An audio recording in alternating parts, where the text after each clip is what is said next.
Šiandien pakalbėsiu apie gyvenimo lygius. Dar vadinamų dimensijom, bet paprastesnė kalba norėčiau kalbėti. Ir ne visi gyvena žmonės tam pačiam lygyje, tik mes to patys nežinom, nesuprantam.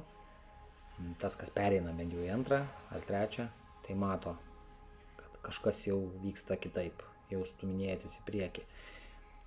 Tai va, čia tas pats, kas kompiuterinis žaidimas, kiekvienas gameris mane supras, kad norint pereiti į aukštesnį lygį, turi pereiti tą pirmą įvykdyti misiją kažkokią. O dabar pakalbėsim apie patį procesą, kaip tai vyksta, kaip tai atrodo tie lygiai. Pirmas lygis, tai kai gyveni sistemoje, dirbi, grįžti namo, nieko neklausinėjai, tau viskas gerai, liuks, viskas tinka. Sistema yra šauni, žodžiu, ką liepia, tą darai, neturi savo nuomonės. Tai va čia tas pirmas lygis. Ir tai gyvena didžiausias, manau, 80% tikrai žmonių, jeigu nedaugiau. Toliau antras lygis, kai jauti, kad kažkas ne to, jau kažkas ne taip, jau kažkur kažkas tai čia vyksta, matai, jau tik žiūri, įsijungi žinias, opa, jau nepatinka tau tos žinios, protas sako, perjungi kitą, persijungi kokį kitą kanalą, filmą kokį įsijungi, kur nekalba žmonės ir nediskutuoja niekuom ir ramiai savo įsižiūrėjęs tą mastai, kas vyksta, piktas ant žinių, tai čia jau antram lygyje jūs. Trečias lygis, kai pradedi visko klausinėti, religijos, politikos, mokslo ir visi tave vadina išprotėjusiu, bet tai yra labai gerai.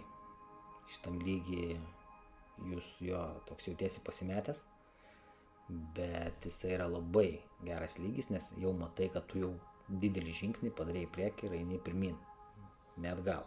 Jeigu išprotėjusiu vadina, tai tenais tik tai pirmam lygiai būnantis gali taip vadinti. Ketvirtas lygis, kai pradedi matyti manipuliacinę architektūrą, kai tu matai visas schemas, kaip bandoma yra manipuliuoti tiek politikoje, tiek tavo savo aplinkoje, šeimoje, artimoje aplinkoje, gali būti draugų aplinkoje, visur, darbe, matai manipuliaciją, matai, kaip vienas kitą bando apgauti ir tau tas netinka, matai, kaip per maistą tavo pasąmonę veikia, matai, kaip baimė paveikia tavo pasirinkimus. Šitas visas programavimas, kaip muzika programuoja tavo mintis, taipogi. Šitas visas padaro sistemą matomą. Tu pradedi matyti sistemą. Jeigu tu esi ketvirtam lygiai ir pradedi jos pykti. Tas pyktis dažniausiai ir palieka žmogų tam ketvirtam lygiai, trukdydamas jam žengti į priekį į tą penktąjį. Nes penktam lygiai, jau kai nustoji pykti ant sistemos, tu pradedi suprast, kad tu esi pats savo gyvenimo kūrėjas. Jau čia yra penktas lygis.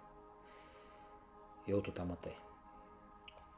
Šeštam lygiai tu supranti, kad tavo mintis nėra tik mintis.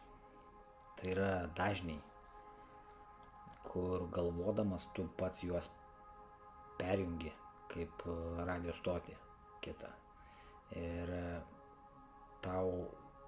jos tau ir kuria viską. Įjungsi gerą mintį, gerą dažnį pakelsi pas save, teigiamą. Teigiamai tu sukursi savo gyvenimo kažkokią tai dalį. Neigiamai įjungsi dažnį, žemą, viskas eis neigiamai. Tiek gerą, tiek blogą mes kuriam patys.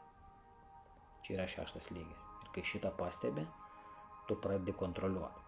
Tu turi tokią frazę, kad galvok, ką galvoji. Šitą pats savo kalu į galvą jau daugiau nei metai laiko, nes tai yra labai svarbu pagalvoti, ką galvoji, nes tų tokių palaidų, padrikų minčių, jos gali pridirbti tau paprasčiausiai tavo gyvenime. Tai Už tai yra labai gerai net prieš galvojant pagalvoti. Čia labai gili mintis, bet kam reikia, tas supras. Viską šitą, ką dabar kalbėjau, iki to 6 lygio, taip, niekas jūsų niekur čia šito nemokins, mokykloje sistema to nemokina, kadangi kai jau šitą pasiekėt lygį, jau sistema jums nebereikalinga, nes jums nebereikia, kad jums lieptų gyventi taip ar anaip, trečiaip ar ketvirtaip. Jūs pats sprendžiat, kaip jūs gyvensit. Jūs pats matot. Ir visą šitą, ką dabar sakau, pajust galima tik tai pasiekus tą lygį. Jūs suprantat, kad jau jūsų dažnis tam tikram lygyje, kur sistema jūsų nebegali paliesti. Jinai su jumis pradeda elgtis biški neigiamai, biški ir teigiamai, bet daugiau pradeda elgtis draugiškai. Kadangi taip jinai ir sukurta. Tokioje mes čia mokykloje ir esam. Tokiam žaidime ir esam. Šitam gyvenime, šitoj žemėje. Ir galiausiai pareinam 7 lygį. Tai yra fainiausias lygis. Kai tu atsikeli kasdieną be televizijos, be žinių, aš pats, pavyzdžiui, be televizoriaus jau gyvenu metai laiko. Ir labai džiaugiuosi. Tas tikrai duoda daug laiko dirbti su savim. Nors turiu telefoną, taipogi, nori pasiskrolinti, bet tu supranti, kad tau nebereikia tų melagienų, tu supranti, kad tu gyveni šią minutę, esi čia ir dabar, tu džiaugiesi šią akimirką, džiaugiesi savo gyvenimu, tu kuri tu pats, tai todėl ir džiaugiesi, nes kai kuria kažkas kitas, tu liūdi dėl to, kad tau netinka, kaip kitas kuri. O kai kuri pats, norėsi susikursi ir blogą. Čia nuo pačio priklauso. Tai va, ir reikia vertinti labiausiai tą akimirką čia ir dabar. Nevelt nei praeities, nei ateities į dabar. Ateis laikas, jūs paimsit apie tą, pagalvosit tada, kada ateis laikas. O mes visą laiką perkraunam save labai stipriai tom praeities ir ateities mintim ir turim pastovį tą nerimą. Pastovų nerimą, viskas blogai, pavargstu, negaliu, aš čia vargšelį save jauką tokia pastatai, nes tu gyveni ne dabar. Negyveni net realiai. Tu kažkur išėjęs. Viena ten mintis, kita ten. O kai gyveni dabar, tu pajunti tą gyvenimą. Pajunti tą malonumą. Nebus, kad per visą dieną jūs gyvensit visą dieną tik dabar, pabėgsit, bet reikia mokėti sugrįžti. Pabėgat sugrįžti. Nes jeigu visą laiką gyvensit, tai iš miesto tikrai reikia įsikraustyti ir resursai, kad būtų jums pilni, kad galėtumėt medituoti visą dieną. Čia jau yra, gal Šaolin reikėtų važiuoti, gyventi tenai, kad galėtumėt sau leisti tiek.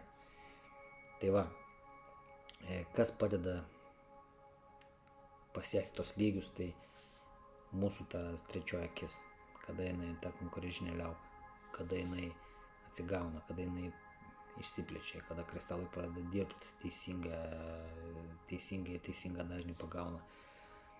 Mes dabar per tą florinį vandenį visą, kur pila to floro, tikrai visą vandentiekį ir geriamės jį, tai nevartokit jo tiesiai iš krano, nes užkalkėja jūsų tas smegenėlės tai labai stipriai.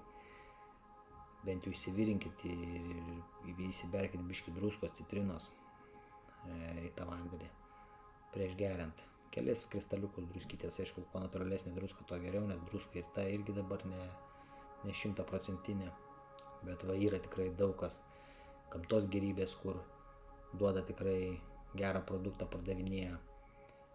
Čia Facebook'e susirast galit gamtos gėrybės arba Aduko ūkis tikrai pardavinėja irgi teisingesnį produktą, teisingą produktą. Ir taipogi noriu vieną paminėti tokią žolelę, tokias miltelius daugiau nusipirksit. Tai haritake augaliukas, kuris sumaltas į miltus ir kaip prieskonis jisai parduodamas, biški kainuoja ten apie tarp 10-20 eurų gal, porą šimtų gramų. Ir jisai geriausiai valo viską. Jisai valo jūsų žarnyną, skrandžius, kepenis, viską ir atkalkina jūsų visas smegenis, atkalkina tą konkurežiuką viduj. Tai va, vertinkit tokius dalykus, jums niekas vaistiniai nepaduos šito. Šitą reikia žiūrėti ir prasigūglinti ir rasti internete. Lietuvoje nėra labai daug, nėra jis paklausus, kadangi farmacijai nepatinka šitą paklausą.